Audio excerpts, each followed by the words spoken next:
My hand. Assess muscle strength in the legs. Relax. Test hip flexion by placing your hand on the Lift the patient's thigh up against anterior my thigh hand. and providing resistance. Relax. Then test hip extension by Push your placing thumb your down hand on the against my patient's posterior thigh and providing resistance. Push your thigh down against my hand.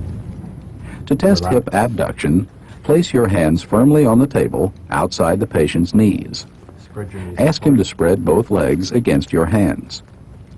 Relax. To test hip adduction, place your hands between the patient's knees and ask him to bring his legs together. Note the strength. Try to lift your foot off the table. Continue by testing muscle strength at the knee.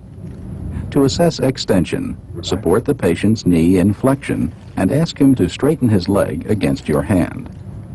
Try to lift this foot off the table. Note the strength and compare it with the other side. Relax. Don't let me lift this foot off the table. To assess knee flexion, shift your hands, but leave the patient's leg flexed at the knee. Then ask the patient to keep his heel on the table as you try to straighten the leg by pulling it upward. Again, note the strength and compare it with the other knee. Push Finally, down. test dorsiflexion and plantar flexion at the ankle by asking the patient to pull up and push down against your hand.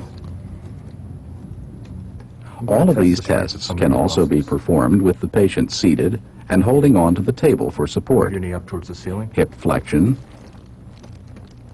Put your knees apart. hip Hard abduction, as you can. Relax. Your knees hip together. adduction, Hard as you can.